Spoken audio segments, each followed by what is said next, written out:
Hey everyone, thanks for joining us tonight. I want to say a few thank yous for those that coming in. Melanetti Living Free Zip Codeless was first in the room tonight. Thank you for coming, Melanetti. Appreciate it. We've got the Griswold Family Vacay, our Epic RV Adventure, Lynn Neoki, and Blake at New Vision Security Services, Camping Therapy, James Cantonese, Thrifty Angel, thank you for joining us. See, RV underway. I hope Ricky and Barbara are doing great tonight. Linda Baker, thank you for joining us. All right, I think that's all that's in the room at the moment.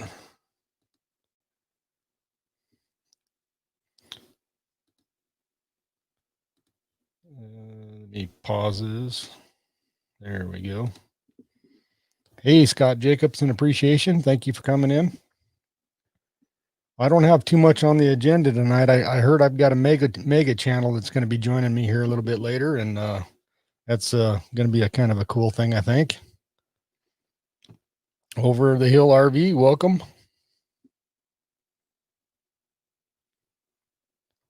All right. Well, the first thing I want to talk about a little bit tonight is I'm going to do a little bit of a giveaway at the end of the show here. Hope you guys can stick around till the end and maybe win a kind of cool prize, I guess. I ended up getting a bunch of these pocket juice battery things that work really good when you're out and about and you're running low on your phone or your camera, and I was able to get my hands on a few of them, so I'm going to give a few of them away. Yeah, Nitty, what's next for the snack? I want to know that too.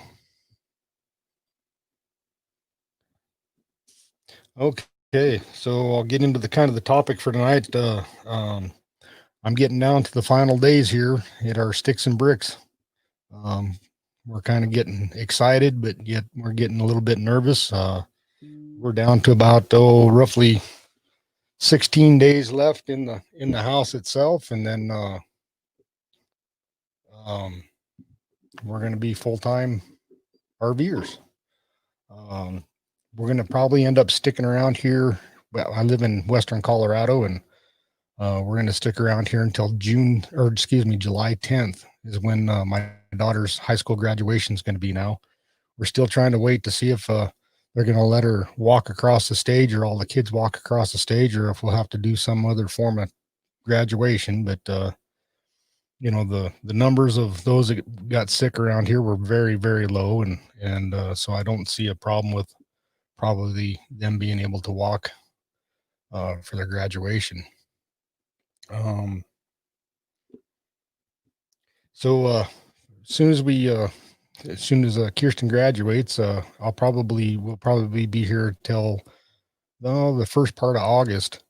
Then our plans from there on are kind of up in the air, but I do know, this fall, the rest of the summer and fall, we're gonna head down to Albuquerque, New Mexico, or in that area, and my wife's parents are living down there now, and we're gonna go down there and visit them for a while, and we've got a few things planned. Where one of the things that I do in the POW-MIA research, and what I'm trying to do with my channel, I'm going to be going down to New Mexico and start to interview some of the families from World War II that are POW-MIA families. New Mexico had one of the largest amounts of POW-MIAs that are still listed as missing in action. They were members of the 515th and 200th Coast Artillery Regiments, which was a National Guard unit that was federalized and sent to the Philippines. And there's roughly, just at the one POW camp, there's still, from that POW camp, there's still over 90 from New Mexico that are still missing in action. And the majority of those are buried as unknowns at the Manila American Cemetery.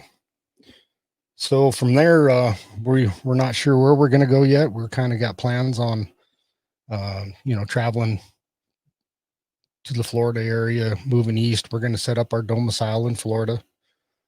Shannon and I are big Disney fanatics, and we kind of want those in-state discounts for Disney and Disney Cruise Line.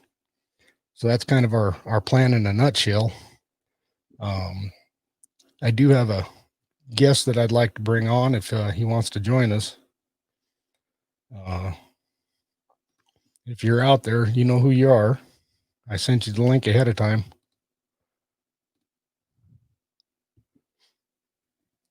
But while I'm waiting for him to come in, one of the other things that we're planning on doing here in the near future is with this POW-MIA research that I do. I'm going to actually incorporate what I do and just start up a small nonprofit that will help support what I'm doing and hopefully get more of these stories out in the public about these heroes that are still missing in action. Well, it looks like our guest is here, this epic mega channel that decided to join me tonight. I'm like to bring you in and introduce you all to our epic RV adventure. How's it going, Michael? Hey, all right. Sorry for the letdown, because obviously I am no mega channel, but Yeah, I thought it was pretty good. but somebody else used that tagline on a live stream a while back, and the person they had way less subscribers than I did, so I thought it would be funny to do it this time. So Jerry says, "Sorry, John." yeah, and Jerry wouldn't let me off his live stream after we let go because he wanted to lose more subscribers, because whenever Jerry talks to me, thinks about me, gets an email from me, he loses subscribers, and he just wanted to keep that trend going, so he wouldn't let me off the StreamYard. Yeah. And Blake's over there going, "Boo." Yeah. Hey, Blake, real quick, saw your email. Can I share it with the crowd here?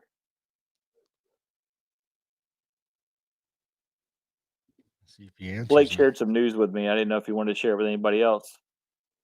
Oh, There goes okay. Oasis Gaming right there. Exactly. So I brought you on. I wanted you to come on tonight to talk a little bit more about the shirts and the fundraiser that you, Jerry, and Dustin all have going. Sure.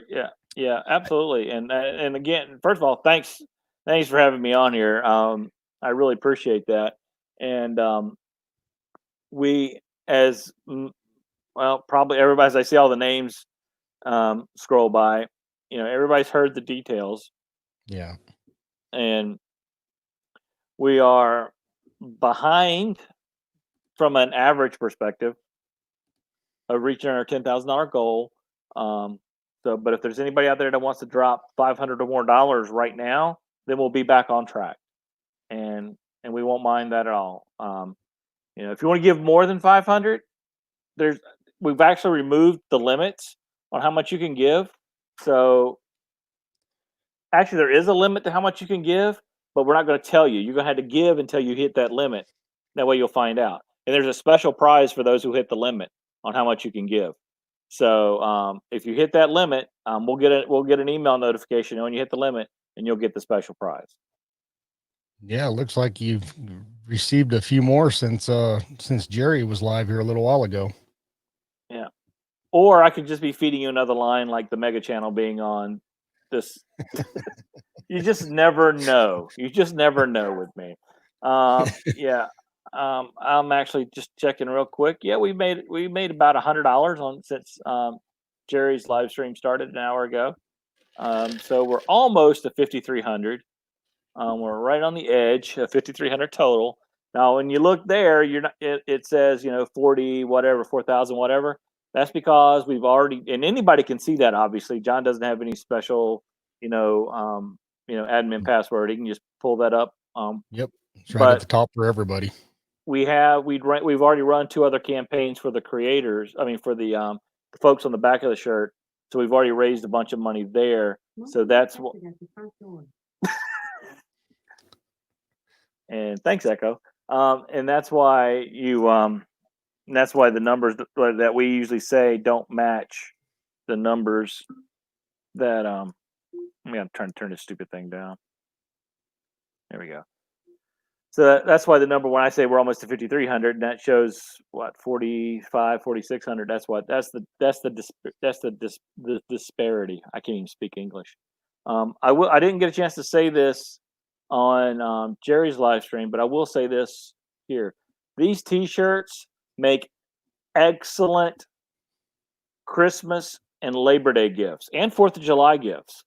So, I mean, pretty much all of your gift giving needs can be taken care of because you've got a short sleeve, you've got a long sleeve, you've got a hoodie, and you've got a women's cut shirt as well. So the whole family, and the smaller T-shirts will fit medium to large size dogs. So you can even make sure that Rover is decked out in cool apparel.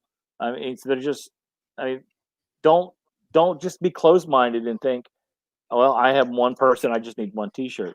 No, you have lots of friends, and they all need gifts from you because we all feel good when we give somebody a gift, right?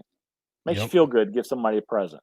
So make yourself feel good and give presents. The gift of red fundraising T-shirts. There is no better gift right now out there. And one that'll keep on giving. Yep, exactly. And RV Underway, want to explain the $22 price tag? Absolutely, we'll go through the whole thing. Yeah, do. The price tag on T-shirts is $22, and that symbolizes the average of 22 veterans who take their own life every day. That 22 veterans is a very popular tagline and theme people talk about a lot. And depending on what research you look at, that number is actually higher than that. So, in other words, a lot of veterans, unfortunately, take their own life for various assorted reasons. Yeah, that 22 has a special meaning to me too, because a good friend of mine that I worked with just took his life this spring. He was a veteran. And I got to segue real quick, and I'm sorry to hear that for sure, but I don't know why Wayward Wags had to shower between live streams. That just sounds weird. I saw that. Shower between shows, shower between live streams. Either one sounds weird, Joey. Shower between shows sounds even weirder. I mean, Dustin? Were you on the stage? I mean, what? Never mind. I don't want to know. So that's for those of you who don't know me, which I think everybody here does. A very small squirrel can send me in all sorts of directions, and I apologize for that. So that's what the $22. That's where that came from, and actually, Leslie over at Wayward Wags, that she came up with that idea because we were trying to come up with a price, and then the three guys were trying to come up with a price, and those three guys we're like, I don't know, let's charge $30, let's charge $40, let's charge $50, and and she's like, why don't you do 22 because it has meaning? And we're like, as soon as she said 22, she didn't even have to explain it. Obviously, we're like, oh, that's awesome, that makes a lot of sense. So obviously, we could have charged more for the T-shirt and made more money per T-shirt because I mean most people would spend $25 on a T-shirt anyway. That's and so we could have sold them for $25, made $3 more per shirt, and we probably would have sold about the same amount of shirts. But we want the numbers to mean something, and that's why we went ahead and went with 22, and so we can actually tell that story, about what 22 means. And then you look on the back of the shirt, there's 21 channels. Well, what does the 21 number mean? Well, the 21 symbolizes the 3 volleys that are fired at a veteran's funeral, or the 21 gun salute. So there's and that's the symbolism of the 21. I mean, everything on the shirt is all symbolism, because that's what the military is. The military is symbolism. You obviously have the flag. The font is military style font. On the back, the front of the shirt is the actual organization's logo. So everything there means something. You know, just like if you look at a unit patch for any unit in any branch of service, everything in that patch, including the colors, means something. Um, and and it's really cool if you ever look at a patch and you're like of any unit and say, what does all that mean? I mean, if you actually look it up, I mean, even like I said, even the colors have a specific meaning and representation of something. So if you just think that they just made that patch look like that because it looked cool, well, that was part of it, but it has to look cool and everything means something. I know, like with the Air Force has a heraldry office where all the patches and unit logos and stuff have to be approved by them, and you have to write it out. This is what each one of these elements mean. This is what these colors mean. So it has to be there, and so you just can't make something that looks cool and throw it up there and it works. So Yep. there's my tangent. Yeah. Well, that's what it, and when I'm doing some of that research stuff that I do, a lot of times, like on the purple art stuff, when I have a picture of the veteran, and I see a patch, and I can actually look up and determine what unit he served with. Yeah, and the cool thing about the patches are for a lot of them, especially the older ones, as you well know, the construction quality wasn't that great because sometimes they were almost made by hand. In Yep. some cases, but to be able to see because most patches are pretty different, even if you can get a decent image of it, you can figure out, well, this patch is obviously this unit or that unit, because they are for the most part significantly different. Yep. And I'm just looking at make sure I'm not missing anything in the comments here. Jerry said squirrel. Yeah, well, that's me. Hey, but so everything means something. Of course, the red, the one part I didn't mention, red. We automatically went with what color should the t-shirts be? Well, the t-shirts had to be red, and red for Red Fridays. Red is a promotion that started out. I don't remember where exactly its origins came from, but it's remember everyone deployed. So basically, wear red on Fridays to show that you're thinking about everyone who's deployed. It was popular for a while, a few years back, and just like anything else, people kind of forget over time. But we still have thousands and thousands of troops deployed overseas, so we still wear red every Friday until they all come home. Now we don't count the people like in Germany because they're not deployed; they have a better life than we do. But exactly. But people, that are deployed in combat situations, those are the ones we're remembering. The ones in Germany and places like that, we want to forget about them because they're having a better life than we are. Yeah, some good beer. Yeah, exactly. So weird note though, talking about Germany and squirrels. When I was in Germany a few years ago, our last night there, we're like, well, let's just hang out at this gazebo outside of the barracks and let's just drink some beers and tell some lies. And so, and it was two of us there that were senior NCOs. We gave we gave a bunch of money to a couple of guys. They went over to the Class 6 store where they sell alcohol on base and bought a bunch of alcohol and brought it back. So they brought back all these German beers, but it was all the American German beers. So so it was Amstel, but it was the American version, bottled in whatever city in America. So it wasn't German beer made in Germany. It was the German beer made in America. okay. They're like, yeah, that's all they had. And we're like, oh well, whatever. I was like, I mean, Germany's literally 15 feet that way, and we can't get a German beer. Exactly. So I hear you've got some big plans coming up this week, or some a meeting, and it's kind of getting on stage with kind of what I'm getting ready to do here. So that's right. Yeah, we're trying to follow in your footsteps. oh no, we're meeting with the realtor on Wednesday, and to see everything we have to do to get the house ready to put on the market. And I don't know about how things are in Colorado. They're probably about the same as they are here, but the housing market's pretty hot. my house actually just took a big jump in price and went from like 300 and a quarter to 400. Nice. So you're gonna keep Yeah. it. You're gonna keep it listed low. Is that the plan?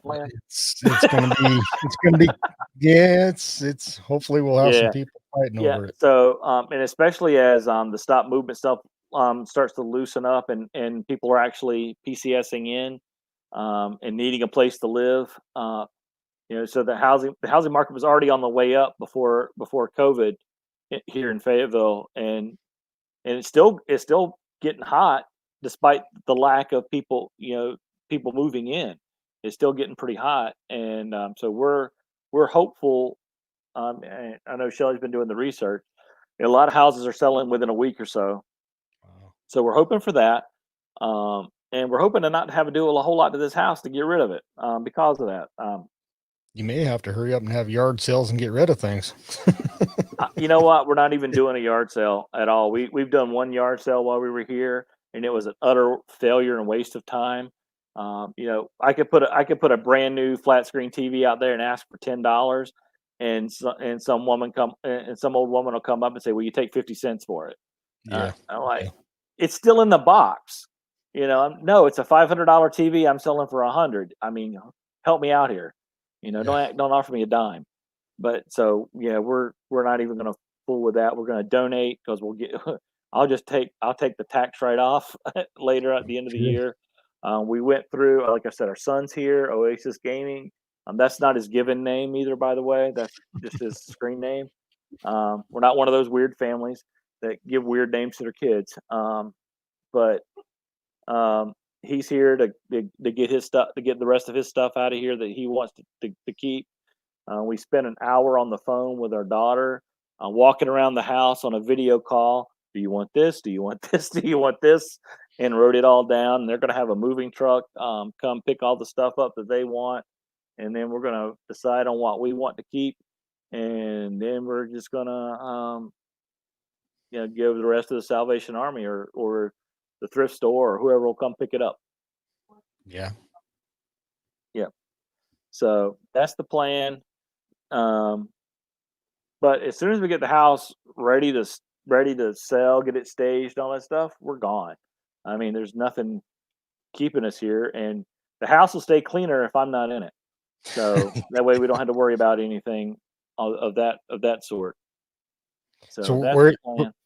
where's your plans for your first adventure then? Is homeless. Well, I don't know because since I'm still on active duty orders right now. I think they've actually lifted all the restrictions that I have as far as travel goes, but I'm not 100% sure. So Last you're week, go ahead. yeah, I was gonna say you're just kind of just restricted to a radius, a mile radius, not Right. state radius, right? Well, 2 weeks ago, I was restricted to the state of North Carolina. Oh, okay. Before that, I was restricted to the Fayetteville area. Yeah. So it opened up a lot. And then last week, they changed it to the state of North Carolina plus a 250 mile radius around Fayetteville. So that puts me. I can go to Savannah. So I can pretty much go anywhere in South Carolina, just about, and I can go almost to DC north. So I can go to a lot of Virginia, a lot of South Carolina. They changed it again a few days ago, um, and the official change was it went from what I just said to talk to your supervisor. Uh, So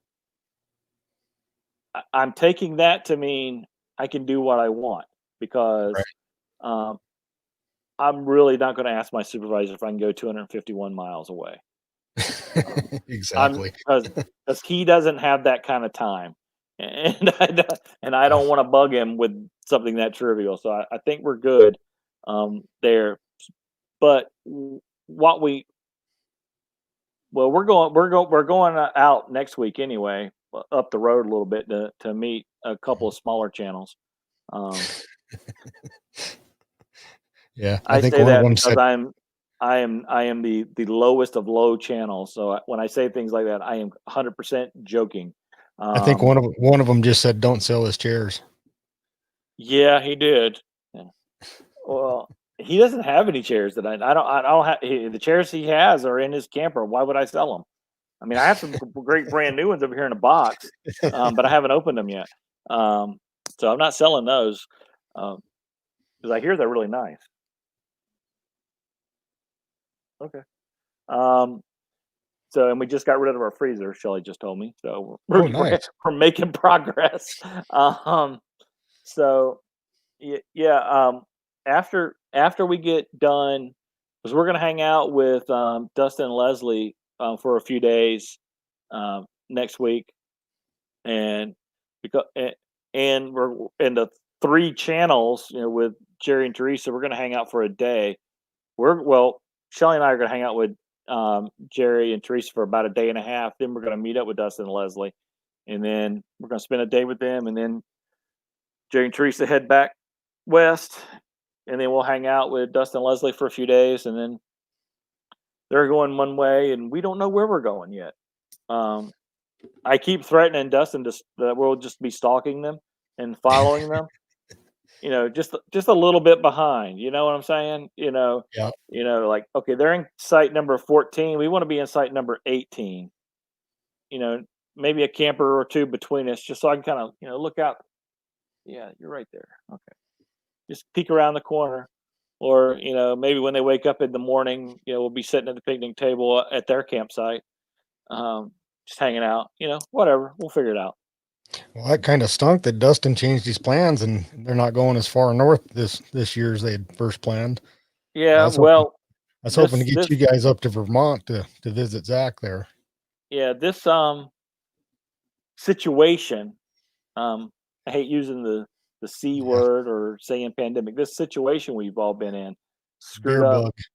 Yeah, screwed up a lot of plans. But yeah, I would Yeah. love to head up, going up to Vermont and met up with Zach for sure, and at least do a beverage tasting. At Yeah. least do a beverage Yeah. tasting there. Yeah. Um, but so there's until we actually sell the house, we don't want to go too far, because Yep. you know I don't want to be in Texas and get the phone call, okay, your house is sold. You guys need to come back and sign paperwork for closing or whatever. And I know a lot of that stuff you can do from pretty much anywhere in the world or the country or whatever by proxy or whatever. But I would just soon be close by in case there's any problems with paperwork, Yeah. Yeah. or or I would, or I the would, inspector found something stupid in the house that needed to be fixed, like, oh, there's a nail pop on the wall, so the house isn't going to appraise right until that nail pop's fixed. Just silly things like that. I want to be close by to be able to handle those without the stress of trying to get there or trying to find somebody else to take care of it or any of that stuff. So we'll hang out in the North South Carolina, maybe Virginia area. Probably may go down to Savannah and just hang out at Blake's oh, house for nice. a while. There you go. Depends on if he's there or not. Yeah. It would suck trying to do a remote closing. That's for Yeah, darn sure. yeah, That's yeah. for So darn if sure. Blake's not going to be home, we'll probably go to Savannah. That way we can at least take his boat out. That's it. Hey, I'll meet you. I'll meet you for that one. Yeah, I'm pretty familiar. I'm not real familiar with the waters around Savannah, but if you go a little north or a little south of Savannah, I'm real familiar with those waters, or at least Yeah. I used to be. And I'll probably act like I still am if I ever get out there and get on the water, and it'll probably hurt me. But I'll at least say I was familiar with the waters in a Yeah. lot bigger boat than Blake had too. So, um, Exactly. but anyway, Blake. Speaking of him, he did share something with me, and he said I could share away. So Nice. let me see if I can pull it up real quick. And Hey, Northwoods. Thanks for joining us. no, no,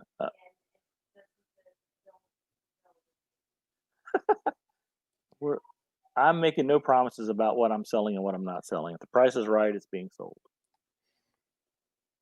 I'm talking to Shelly there, John. Yeah. Yeah.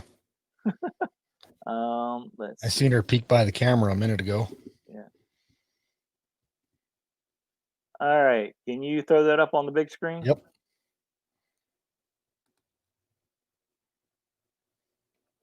Is that his new ride, or is that the one that Captain Jack Scrapper was showing off today? Well, the email just says our first towable. Nice. Yeah, it looks exactly like the one Captain Jack had in his video today that he stopped and looked at.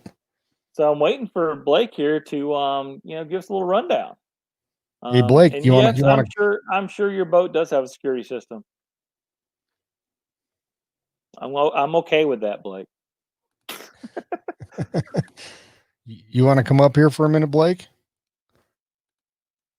Tell us about this rig here.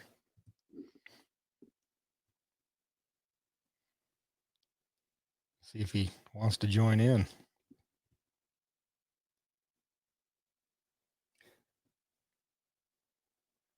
Oh, that was the first travel trailer they used. Did you use it or did you own it?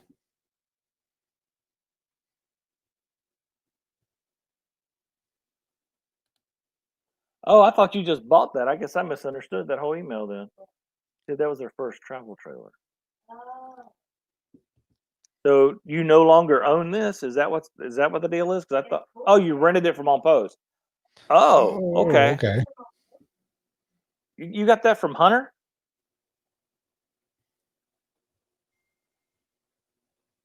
Hunter Army Airfield, right outside of Savannah. Huh. That'd be a nice little rig to take up in the mountains. Yeah. It's funny. A lot of bases, I know.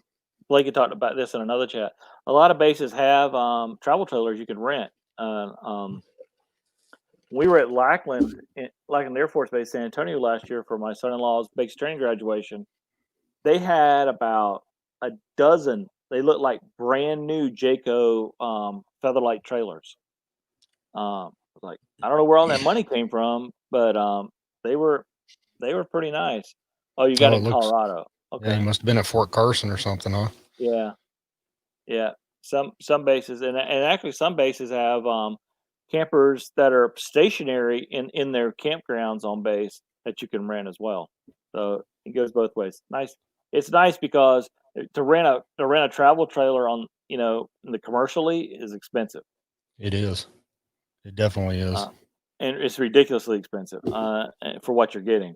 But the ones you can get from the military like that, they're pretty cheap. Um, I think you can get them for usually like 50, 60 bucks a night, or less, um, which is Wow. pretty good. That is pretty good price of an Uh, RV space.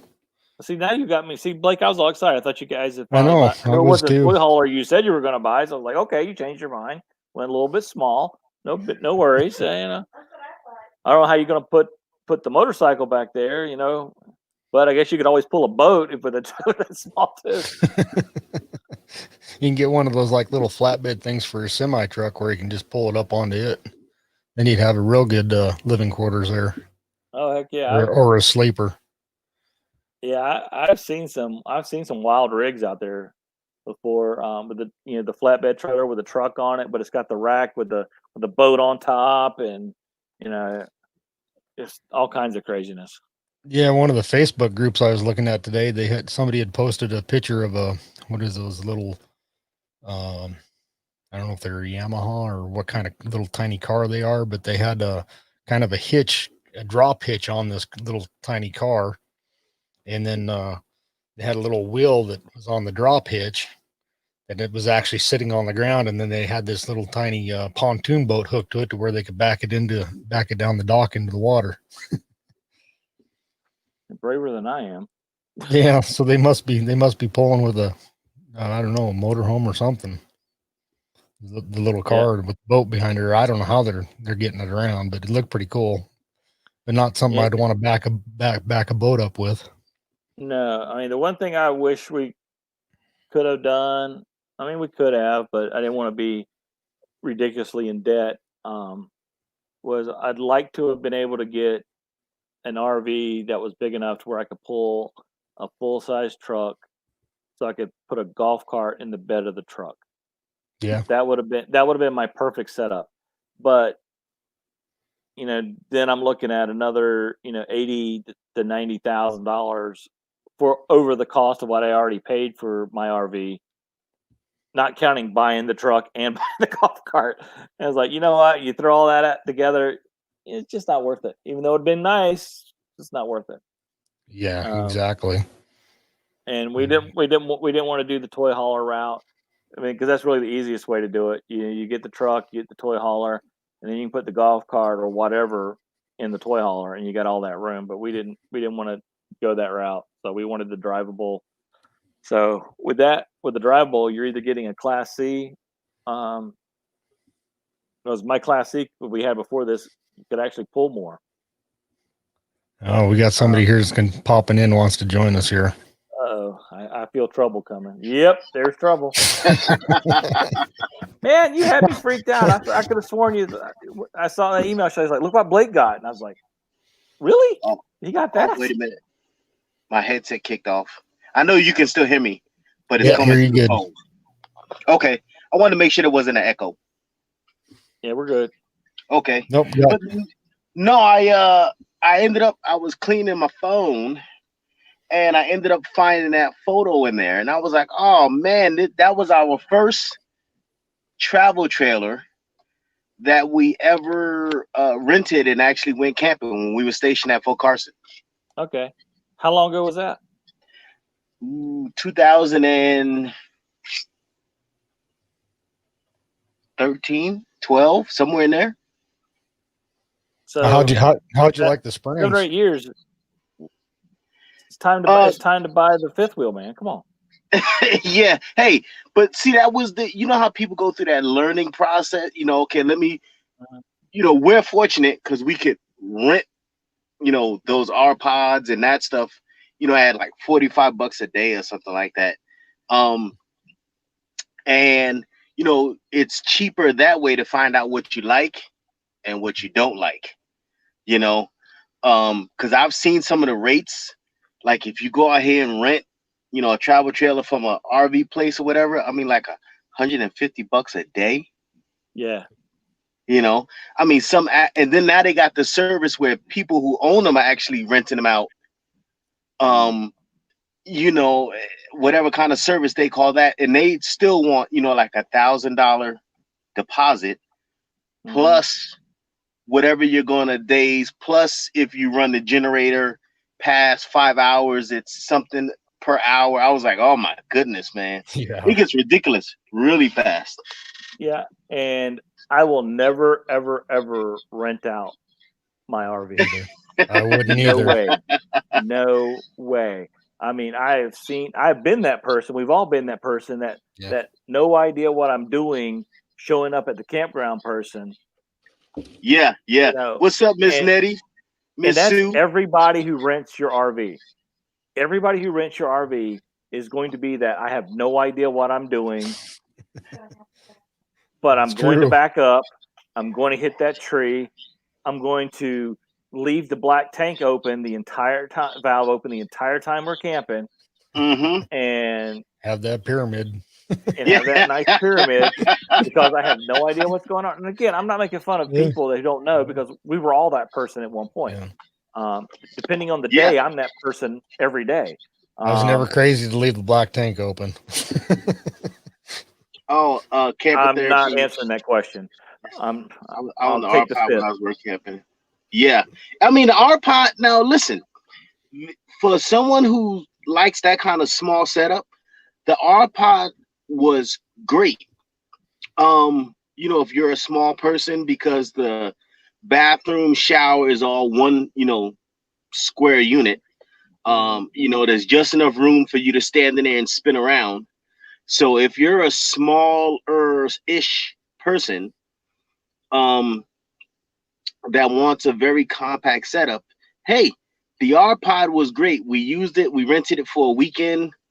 It was actually my wife, me, and our daughter.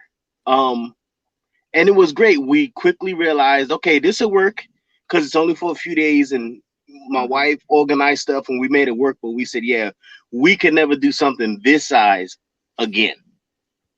Yeah, well, I'll tell you something. When we went to Texas last October, November to visit our daughter and son-in-law, we stayed on base. There was this actually kind of teed me off. At the campground on base, the long-term campsites were the pull-through sites. The short-term campsites were the back ends, which I thought was backwards. I mean, you want the pull-throughs for the guys who are going to come in, spend the night, and leave. No, and the guys who are going to be there for 6 months, let them have the back ends. So we get there, we're in a back end spot, and one of the spots we drove by, it wasn't a very big park anyway. There's one of those little, what was that thing called, Shelley? That camper at Dias that woman stayed in. Oh, a weekend. The weekender. The camper's like this big. You know what I'm saying? You know, it's the one smaller than a teardrop because it wasn't a teardrop shape. It was actually, you know, a rectangular box, but it was like this big. And she full-timed in it. The woman full-timed in it. Yeah. And she was in this 60-foot long drive pull-through spot in this RV that's on this camper that's this big. You know, that's crazy. I mean, granted, I could have walked over and pulled it out of the way, you know, with my one bad hand. Right. Exactly. And yeah, man, but people can live. I mean, like you see the van community. We know a lot of people in the van community. You know, Gina, Fox Van D, and you know, Bob's Adventure. A lot of other folks. They live in. You know, some of them live in pretty small vans, or you know, Lily Gypsy Child. You know, she lives in a I think it's a Tahoe, an SUV. SUV, yeah. Yeah. I mean, I can't do that, and I admire the people who can. But so there's a RV out there for every lifestyle and budget. And but look at how the times have changed, where they used to be called transients. Yeah, right. They used to be called transients. Right. Now, anyone who's living in a product that can be moved around, whether how big or small, they are now called an RVer. Yeah, that's why my wife hates the term boondocker. She doesn't want to go boondocking because she's always afraid to get lumped in with the transient community because just for boondocking. And I said, it's not like that anymore, Shannon. It's you know, that whole, you know, stigma, I guess you would call, of you know, that kind of type of person or people, you know, has changed. No, you got, you know, like Michael said, you got box campers, teardrop campers, bus, vans, cars. I mean, everyone. Nope, everybody's just camping. Yeah. You can see a lot of YouTubers, big YouTubers.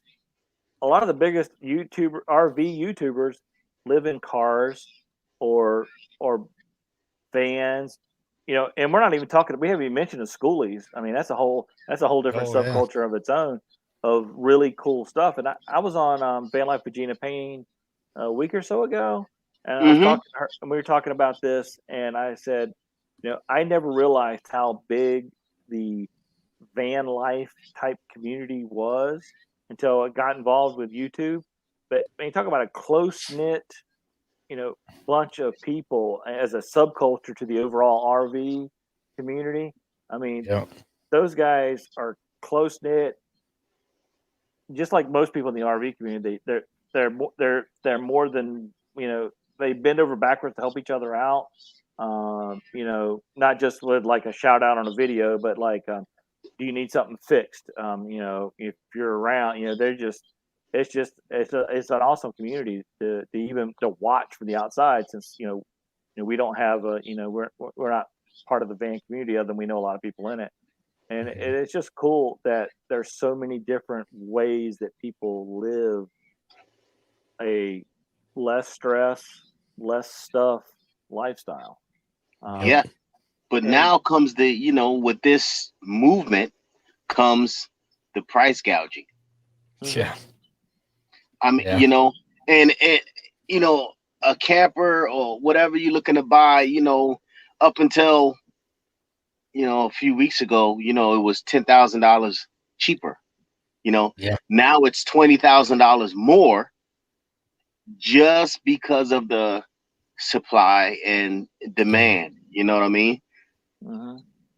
And Well, but yeah, when this roller coaster comes back down, because it's always going to come down, then you got people that bought these items, that maybe, and I see it, going up and down the highway all the time. You got these storage yards and stuff where these RVs and all of this stuff sits for months, years on end. They may use it once or twice a year.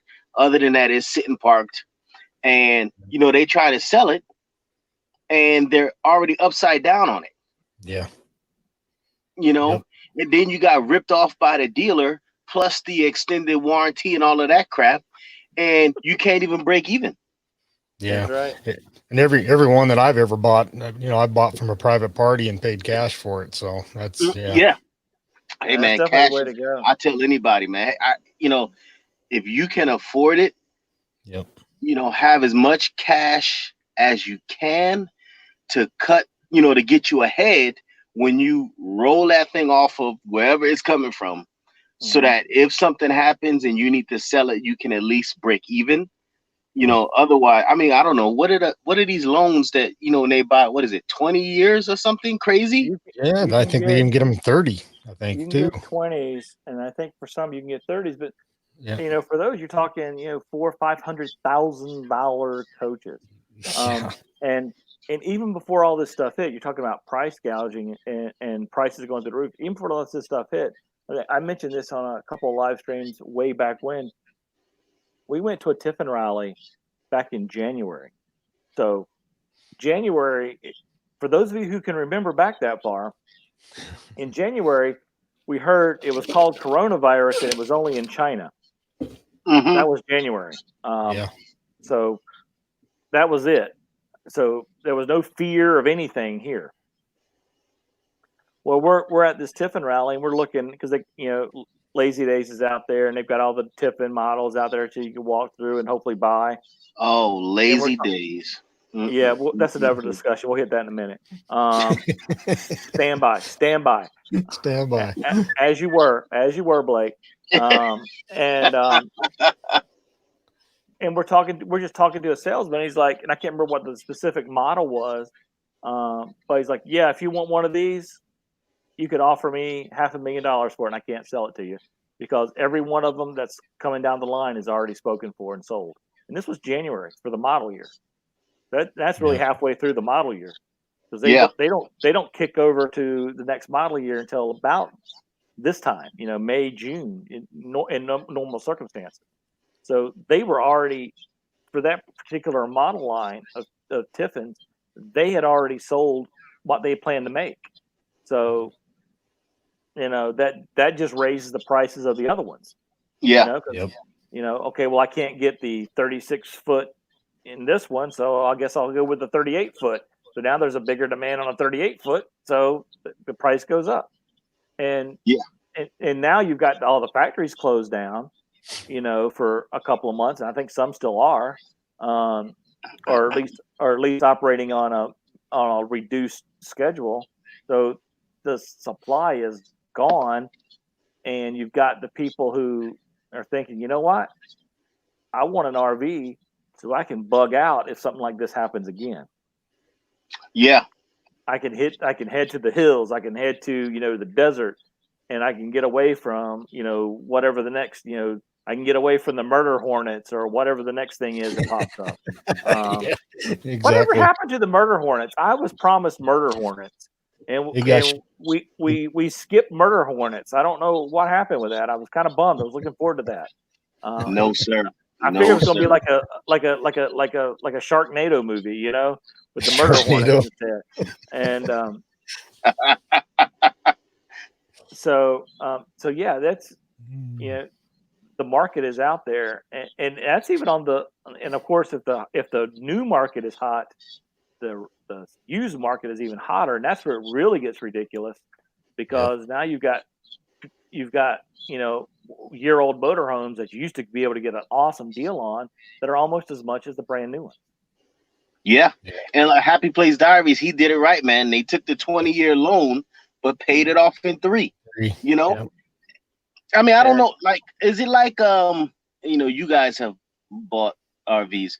Is it like auto financing? Yes and no. Because it is, but depending on the style of RV, you can actually write off the interest payments. Right. Okay. As mortgage interest on a second home. Because, you know, they say the old adage about, you know, go to your financial institution first and see what they can do for you. Then have the dealership run it and see, you know, but naturally the dealership normally has, I don't know, 100 lending institute. I don't, you know, some crazy number that they always talk about, you know. And then you get if you go through the dealership, if they have all those rebates available, you get all of those when you finance through the dealership that you won't get if you finance through your own institution. It's the same way, but also what a lot of people don't realize. I've had family in the car business for decades, so I kind of learned a little trip. You know, dealers, when you finance in-house at a dealership, whether that be a car dealer or an RV dealer, most of the time they're preferred lenders. The reason they're a preferred lender is because that lender gives them a piece of the action. Right. You know, so, you know, if you're paying, say, you know, your payment works out to say you're paying $50 a month in interest. Well, the dealer might be getting $20 of that. So the dealer's getting money. They will give you a better price because they know they're going to make the money. They're going to make it on the backside of your loan. Right. So if you do like Jerry did, and you get the good deal with them, and then you pay it off early, well, they didn't make as much money as they planned for, and you got a good deal. But you got to be disciplined about that. And you know, a lot of people just look at, you know, well, if I go in there with cash on hand, they're going to give me the best deal. Not necessarily, because they want to make a certain amount of money, and they know that they play the odds. Car dealer, RV dealer, same thing. The odds are, if you finance, you're going to finance, and you're going to pay that whatever the length of that loan is. You're going to be paying the entire time. You will not pay it off early, and that's the odds. If you do, the only way it gets paid off early is if you trade it in, and then they still get paid. So the deal is, you just ask the dealer, even if you have the cash on hand, you go to the dealer and say, what's the best deal you can give me? And if it's financing with them or the cash price, then you go with whichever one's the best deal. Just make sure there's no prepayment penalty, like Jerry was saying here. They had no early payoff penalty. Yeah, if you pay it off early, because a lot of loans will have that just to protect the dealer and the lender so they can make their money. So the lender really doesn't care, because if you pay off your loan early, they've made their money, and now they have money they can lend out again. So they're not losing money. It's the dealer who loses money and puts in the prepayment penalty. And James Cantney's and Miss Linda, we have done that also. Before we were able to rent an RV from the outdoor rec center, we rented a cabin because it was actually cheaper to rent a cabin at the campground than to rent an RV or something from somewhere else. Always shop around for your financing and your insurance. I'll throw that out there because that's people asked me about that earlier today. Yeah, because I've been beat. You know, James calls me, hey Blake, you ready to buy a truck? And I said, James, I'm the customer that is your worst nightmare. You understand? Because I come in there, I tell you, we're not talking about nothing but how much you're gonna sell me that for. We ain't talking we ain't talking about length of loan. We're not talking about nothing except for how much that is going to cost me. And I give you 2 opportunities to give me that number. If you don't give me that number within those 2 opportunities, I just walk away from you and go somewhere else, you know, because like Michael said, it's all a game, and they've already got their hard numbers for those vehicles, equipment, whatever it is. So you come in there and you start dancing. Oh well, what kind of payment were you trying to stay under? I don't have one. Now, how much is that going to cost me? Exactly. Well, I'll tell you, our RV we bought over the phone. We bought it from a dealer because we bought it new. We bought it over the phone. And mostly text messages though. We said, okay, we're willing to pay this much for this. Because we threw out the first pitch. They had their advertised price. So we're like, here's your advertised price. Here's what we're willing to pay. Okay. And then we worked it out, and via text message, and we show up at the dealership, do the walk around, make sure it's exactly what we wanted. Okay, pull the trigger. We're done. There was no haggling, no fussing and fighting. The only thing was we went in and actually signed the paperwork. We just had to go through the standard. Do you want the tire protection, the paint protection, this protection, that protection? Yeah. We just had to play that dance. That's no big deal because the answer is no. Yeah. I don't want it. Hey, man, I'm trying to tell you. I told James, I said, hey, listen, you're just a pawn. Whatever I say, you got to go back there to that office to the sales manager because they are the final say on whatever the deal is. I said, so if you can't do it, I'm just going to go talk to Nettie. She probably can do what you can't, Hey. You got to watch out, though. I mean, James, he seems to be doing pretty good on this car sales deal now. He is. I think he's going to be break out the plaid pants pretty soon. Hey, I told him full used car salesman mode, and he's going to sell you a car before you realize you even wanted a car. You're gonna show up back in Savannah with a car, and you're like, why am I driving a Yugo? I wanted a truck. No, sir. No, sir. I told him, I don't care how much you slick your hair back. All I want to know is how much is that cost. That's it. The bottom number. If you advertise in 27, okay, I'll give you 23 for it. Yes or no? Well, we can't go that. Let's sit down. No, we don't need to sit. What's your bottom number? Just give me a number.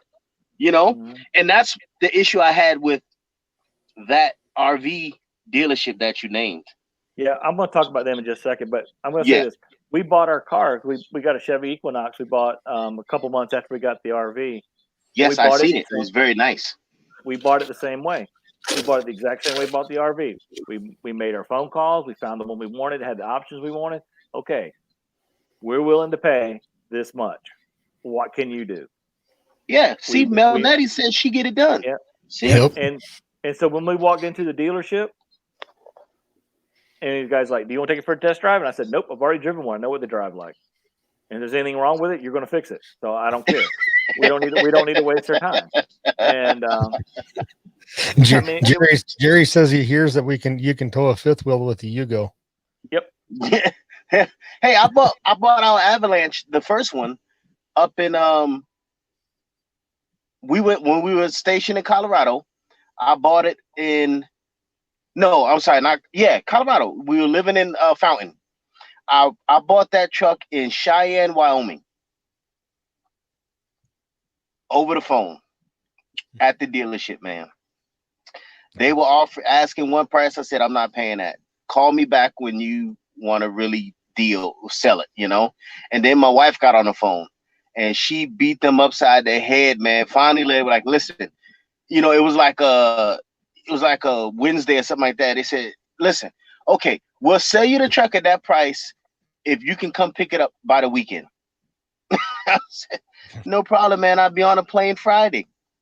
Flew up there, inspected it, signed the paperwork, paid for the truck, drove it back to Colorado from Cheyenne, Wyoming. Nice. Done, man. Yeah. But Nettie can do it. I know Nettie can do a deal. Just bring her some snacks. That's right. Just bring her some snacks. Here's my lazy day story. Here we go. Now, I'm gonna I'm going to preface this by this. If you're looking to buy an RV of any kind, class A, B, C, C plus, B plus, B minus, D, travel trailer, fifth wheel, anything but a tent, they sell at Lazy Days. And they do. They're the largest RV dealer. And you can go to Lazy Days right outside of Tampa, Florida, and you can see just about every RV made. I went there, yes, sir. And here's the best part: they have a campground right next to their dealership, and this is what we did because we were set on we wanted a Tiffin, but we weren't sure which floor plan. Now they have the Tiffin gas class A's have 3 different floor plans. Mm-hmm. So we weren't sure which one we wanted, and we couldn't find. We saw all 3 floor plans, but on different days, and we traveled all over the place around North Carolina, Virginia to see them. So by the time we saw one, then went and saw the other one, we really were like, well, was this like this and that like that? And we were like, we wanted to be able to see all 3 of them together. Well, you know what? Lazy Days had all 3 of them and then some right next to each other. Yeah. All right, fine. So we'll drive down there. We had a Class C. We drove down there in our little Class C, stayed at the campground. Nice campground, by the way. It was $40 a night, plus they give you vouchers for free breakfast every day. At the Lazy Days, diner, which is actually in the dealership. They have a campground. The campground has a bar and grill, which has great food, and then they have another little diner thing inside at the dealership. Yeah. And so we got free breakfast. We rented a golf cart so we could just golf cart from the campground over there. And we talked to a salesman, and all the RVs are unlocked all day long. You can go over there. You do not have to talk to a salesman at all. You can go in and sit in any RV. If it's a drivable RV, the keys are actually in it. You can start the engine. You can close the slides. You can put the jacks down. You can do all that stuff because we did. We spent hours in each one of the 3 different floor plans. And the floor plan we decided right off the bat we didn't like, that's sitting in my backyard right now. That's serious. Oh, it works for me too. We ruled that one out to begin with, just looking at it online and watching videos and looking at floor plans. We ruled this one out. But once we got and sat down and tried it, we lived our life in it. Okay, this is how it would look going down the road. This is how, when we get here, doing this, doing that, fixing dinner, watching TV, whatever. We lived our life in it. And by the time we did all that, you're like, you know what? We don't need this. We don't need that. And what we have is perfect for us. And we love it. But if we hadn't had all 3 of them side by side, we wouldn't have bought it. Exactly. And we may have loved what we had, not knowing anything. But I know for sure what we have is the perfect one for us. Yeah. And so we found it. We loved it. Okay, let's make a deal. Monty Hall comes out. Let's make a deal. All right. Made the deal pretty quick. We went back and forth, I think, maybe 3 times. And okay, let's go talk to the finance guy. Cool. Go back. Okay, you need this much money down. Cool. You want to cash or can I give you a debit card? What do you want? Okay, cool. Done. Got that taken care of. All right, we'll call you when when the bank gets back with us. No sweat. 3 days. We're calling them. What's going on? What's going on? Oh, this and that, this and that. No. And finally, the 3rd day, we're like, I'm done with this. I'm tired of waiting. We're just sitting here. And in all honesty, that specific RV, we didn't really care for the color and a couple of the interior features anyway. And so we started looking again because now we knew what we wanted. We wanted this specific model. And we found it at North Trails RV, which is like an hour south in Fort Myer. And we called them up. Shelly called them up, talked to a salesman. By the way, a salesman we have never met to this day. We've had this RV for a year. We've never met the salesman because he was out of the office the day we actually went and signed the papers. We never have actually met our salesman, but he's a great guy. And I say that for one specific reason. We had some issues with our RV once we did buy it for North Trails. North Trails was great. on the sales side. They were great with the issues we had immediately after we left the lot. They took care of us, and the salesman, who was just doing a favor for our salesman, made no money whatsoever. He was bending over backwards to help us. So that's the kind of dealer I want to go deal with, where the salesman who's not making a dime off the sale is jumping through hoops to make us happy. Yeah, because you don't see that anywhere. No, if they're not getting that palm greased, you know what I mean? And Yeah. no. That's it. Come back tomorrow. Your salesperson to be here. Exactly. I've heard that. I've heard that more than anything. Yeah. And so yeah, Lazy Days is the best place in the world to go to look. Test what RV works best for you. Yeah. And Paul, the Air Force guy, he's not in here, but because he was talking to me about Grand Design and how, you know, they are, in his eyes, they're a superior build than Keystone. Yeah, I've heard that. But the issue I had was when I went to Lazy Days, I was looking at Grand Designs, and I was the 2250 RK rear kitchen. But what turned me off was I walked up to the RV and I can already see stuff on the brand new RV peeling off. The LED lights on the nose cap, they were just like glued down, those LED strips that they put on the front to make it look, I don't know, whatever, you know. Aggravating. That's what they do it to make it look aggravating. Yeah, it was already ungluing and curling up, you know, from the heat and the stress. And, you know, then I noticed like some of the edges on the cap weren't finished and little things. And I'm saying to myself, if I'm walking up, never seeing this thing before, and I can walk up and immediately pick these things out, that's telling me something about the craftsmanship of this product. You know, I went, when I did the video up at Haylett RV, I walked up to that travel trailer, outside, inside, and I wasn't able to see the defects on that one that I saw on the Grand Design product. You know, I've seen a few pictures of the Grand Designs. I don't know which ones they were, if they were the reflections or which one they were, but the whole back end of the trailer fell off. Wow. The whole back wall. Yeah, good night. Yeah, I'm not sure which ones they were, or how that every RV has their, you know, issue. Their issues, yeah. You know, but I mean, you're talking about a brand new unit that's at Lazy Days, like Michael said, they got them all plugged in so you can zoom around, do what you want to do. And sitting there on the lot, the thing is already coming apart. Yeah. And I asked the sales guy, I'm like, hey man, is that normal? Oh, you know, we'll get that taken care of before delivery, you know. I'm saying to myself. Well, one thing that Lazy Days doesn't do, because they have a very high maintenance cost, because they actually have that cost is due to theft, because all the RVs are open. I mean, you can't steal it because everything's gated, but you sure can steal a lot of stuff in that RV.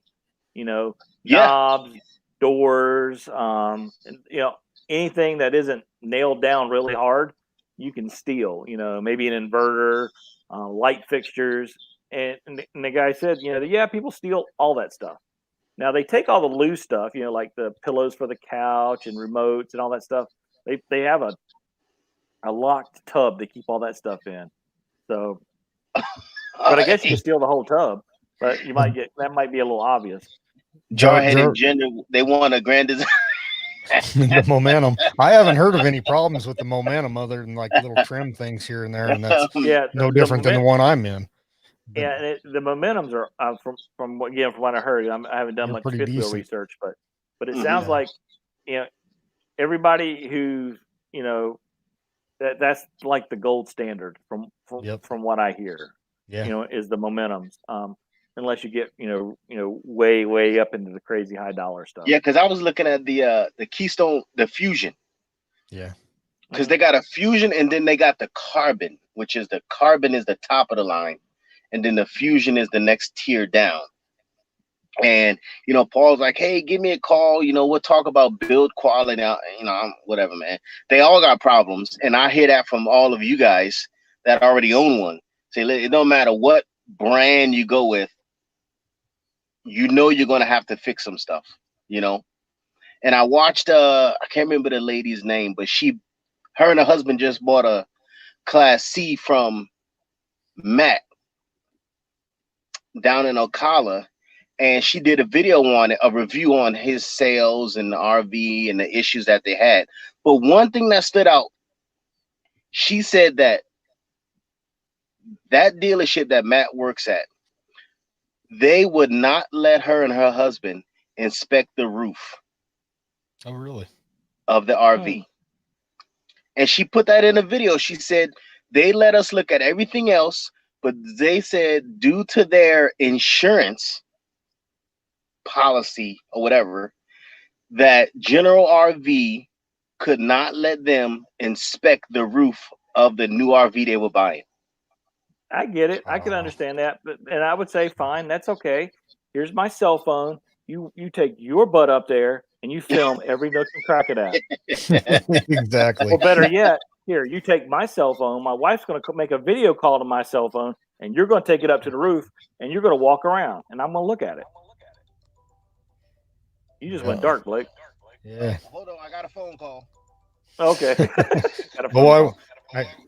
I'm running a little late here, but while we're doing this, I wanted to do that little giveaway. So we'll go ahead and there's, I think, 8 or 10 people in the room. So I'll just pick a number, write a number down between, let me find my pen here.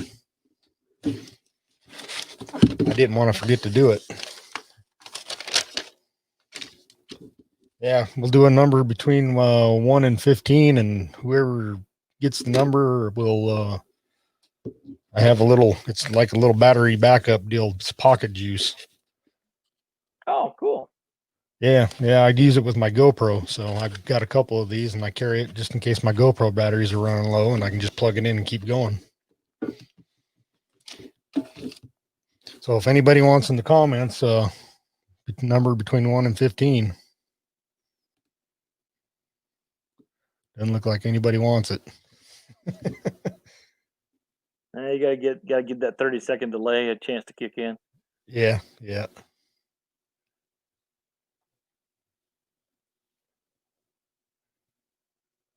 Oh, there we go. Number. Anybody got it right yet? Not yet. There's 1 or 2 that are close. All right, we'll try it again. We'll do a number between 1 and 6.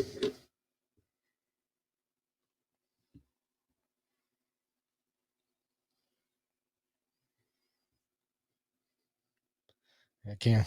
Okay, there we go. Okay, Jarhead and Ginger just got it. So they got number 5. Give me an address to send it to Jarhead and Ginger, and I'll get it out to you.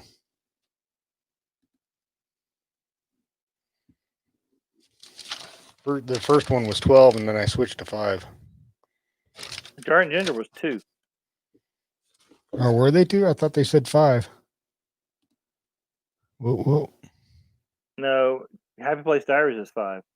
Because they both picked 2, and he said he changed it to 5. Yeah. So yeah, Jerry, I'll get it out to you. I got your address, man. Yeah, I just seen Jerry had made a comment. Okay, Jarhead took my number. I'll change to 5. So I was thinking Jarhead and Ginger. Sorry about that.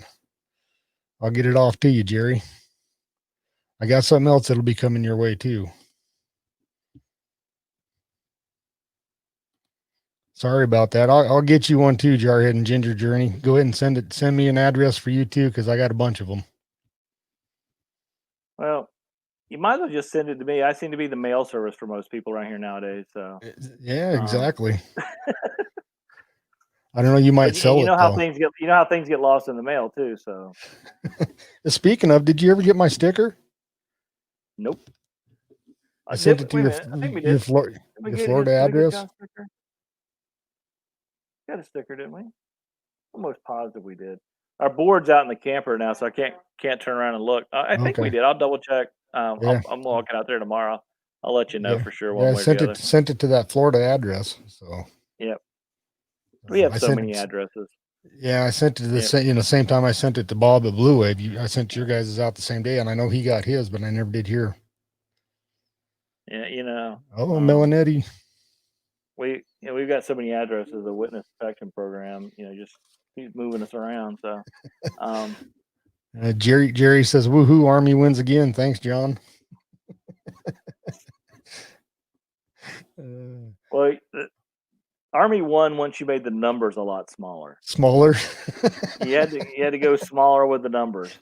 I thought that was going to be Navy or Coast Guard. Yeah. But I appreciate you having me on, buddy. And yeah, thanks for joining me. A little bit about everything. This was fun. And, no, it was. It was good. Good information there, and like I said, we were kind of doing the same thing at the same time here on getting rid of the house and hitting the road. So, well, I think the one you asked me the question, I need to ask you the question: where are you headed when you hit the road? Yeah, I started getting into a little bit of that. First plan is as soon as my daughter gets graduated on the 10th of July, I'll probably stick around here, Western Colorado, until the first part of August, and then we're going to be shooting down to Albuquerque, New Mexico area for a couple months. My in-laws are living down there now. They just moved this last winter. And so we're going to go hang out with them for a little bit. But my big plan for New Mexico is getting to do some POW-MIA family interviews with families of members of the 200th Coast Artillery Regiment. They were a National Guard unit there in New Mexico, and they were federalized, sent to the Philippines, and they have some of the largest numbers of those that are still missing in action from there. So I'm going to get down there and interview a bunch of the families. I've already helped quite a few of the families down there find other POW-MIA families for the DNA reference samples. So I'm going to go down there and hang out a little while and do some video podcasts of the interviews and tell some of these guys a story. Awesome. Hey, where are you on your? I know last time it's been a while since I heard you say anything about getting the threshold for the being able to start exhuming and doing testing. Well, on that one case where there was 100 POWs, there's still, last I heard, is 58%. And it's like with anything, with anything with the, you know better than I do, anything with the government, it's a best held secret. Yeah, so I'm sure it slowed down a lot because of everything else going on.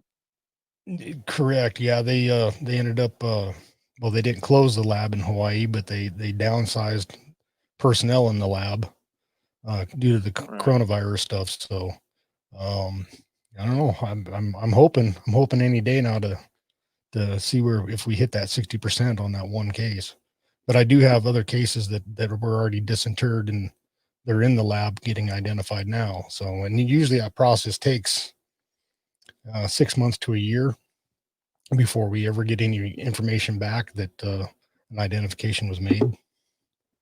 So it's a long, slow process. It's always a hurry up and wait to find out. So, oh yeah, I can imagine. It is. Yeah, it's kind of, the families are always on pins and needles waiting. So, and they're not getting any younger. They're not. In fact, the last few cases I've been working with are brothers to the service member that's MIA from World War II. So they don't have too many years left to wait and find out. Yeah. So. All right, my friend. Well, we're gonna call it a night. Because I'm late to do stuff, and I gotta go do stuff. I appreciate you dropping in. Yeah. I appreciate you asking me to be on here. Yeah, well, I appreciate you coming by, and I'll go ahead and let you go. I'm just going to go ahead and then play a real quick snippet of I did a video here a while back called Last Letters Home.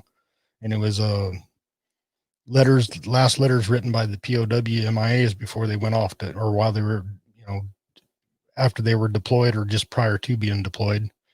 And it's the last letters that the families had received. So I'm going to just play one quick snippet of that. I had a couple of them I was going to play, but I'm just going to do one real quick one to end with tonight. And I also wanted to show just a quick intro video that I revised here a while back. And I think I sent you a link to it and wanted to get your thoughts on it. But I'm going to go ahead and play it, and then play the little last letters home to close this out, and call it a night. Yeah. All right. Well, I'm going to go ahead and drop and watch it. All Good night, right. everybody. Thanks for hanging out. Thank you. Appreciate it. We'll see you later. All right. Thanks. All right. Welcome to Stories of Sacrifice, World War II American POW-MIAs in the Philippines. This is a production of the U.S. POW-MIA Family Locating. I'm your host and lead researcher, John Barrett.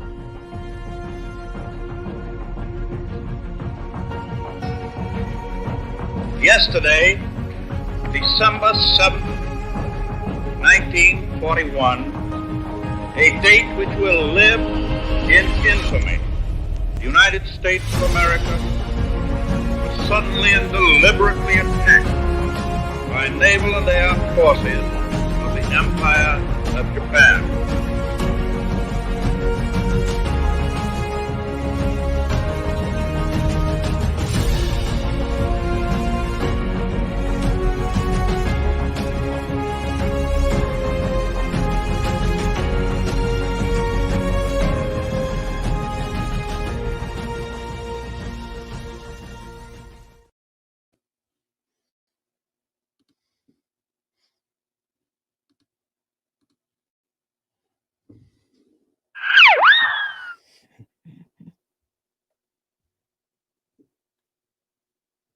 So there's not a lot of information between what happened when he got over to the Pacific. He was stationed in the Philippines. He was with Headquarters Squadron 24th Pursuit Group at Clark Field. Yeah. And I've seen some of his letters. There's not a lot, but what he sends is actually, it was really enlightening in a way on what was going on in the mindset. I think most of us kind of assume that the war starts at Pearl Harbor Day on December 7th. But in this letter I have from him, October 30th, 1941, so like a month and a half, like hardly a month before Pearl Harbor, he is writing his family, and he's talking about an upcoming, something is about to break out. So if you don't mind, I'll read you the letter he wrote. Oh, we'd love to hear it, yeah. Kind of give you a picture into Israel and what's going on. So he says, "Dear Gert, Fred, and baby Howard." So Gertrude is his sister. Fred is my great-grandfather. Gertrude and Fred are my great-grandparents, and baby Howie is my grandfather. So he says, "Dear Gert, Fred, and baby Howie, how are you all? I'm feeling fine. Right now, my address is the above one. I don't know how long I'll be here, but write this address anyhow. The situation around here is tense, to put lightly, and we are not expecting the best. However, we feel that there will be a showdown sooner or later, so the sooner the better. Right now, I'm making $46 a month and expect to make more very soon. I'm saving at least $10 a month and save more if I can. If I ever get out of here in one piece, and I expect to, this boy is going to blow himself to a good time when he gets back to the States, as I'm putting my money into the U.S. Army finance. Things must be booming right along at home. I hope Fred is getting his share. Baby Howie needs shoes, you know. The baby must be a cute rascal now. How does he get along with Zada, and how is Zada? Give him my regards. I sent him a couple of cards lately. I'm working in the group headquarters personnel section right now, and I'm getting to be quite a clerk. I keep the records of all the officers in the group. They go strong for all the insurance they can get. An insurance man paradise? I'll close this letter now because I haven't much more time to write. I give my regards to Barbara and Sonny, Jenny, Abe, in fact, to all the little and big Goldbergs, Nelsons, Phillipses, and to all my family. Tell Zada and Pa not to worry, as ever, Uncle Sewell. P.S. Don't forget regards to Zada." So there's kind of an inside family joke in this letter, which when I read this, I was just, I don't know, I got this amazing feeling that, okay, I know my uncle. So he talks about an insurance man's paradise, and one of our family things is that my grandfather and my great grandfather, a bunch of my relatives were all insurance men, but they were terrible businessmen because they gave away as much insurance as they sold. You know, they just wanted to help people. Right. So it was kind of a joke. He's like, "Here, everybody out here, they want insurance." So that's his letter from October 30th, 41. And there had been one other telegram he'd sent earlier that year where he just says he's doing fine. But that's the last letter we have from him. Yeah, that was the great niece of Private Israel Goldberg. Israel was born in Massachusetts. He was the son of Russian immigrants who served with the Headquarters Squadron 24th Pursuit Group, U.S. Army Air Corps in the Philippines at the outbreak of World War II. When the Philippines was attacked by the Japanese, Private Goldberg was then assigned to what they called the Provisional Air Corps Infantry, which was an infantry unit of airmen retrained as infantry soldiers who fought on the front lines in defense of Bataan. When the Bataan forces were surrendered, he was among those who endured the 65-mile Bataan death march to the northern camps of O'Donnell and Cabanatuan. Private Israel Goldberg died at the notorious Cabanatuan POW camp on 11 August 1942 and was buried in Common Grave 108 in the camp cemetery, along with 9 other POWs who died that day. That letter was read to us by his great niece, Liberty Phillips, who runs the nonprofit group Operation Meatball. I don't know if anybody's ever heard of Operation Meatball, but if you haven't, look them up on YouTube or Instagram, or not YouTube, but Facebook or Instagram. And Liberty and her sisters have a great little program where they interact with World War II veterans. They travel back with them over to battlefields over in Europe and things like that, and do a lot with our veterans. So if you have a chance, look up Operation Meatball. Let me drop a link to them real quick.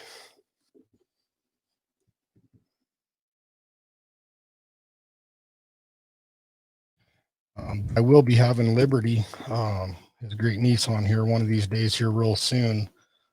She's going to come on and do an interview with us. And then another interview that I'm going to have here in the very, very near future is to another who was an officer who served in the Philippines.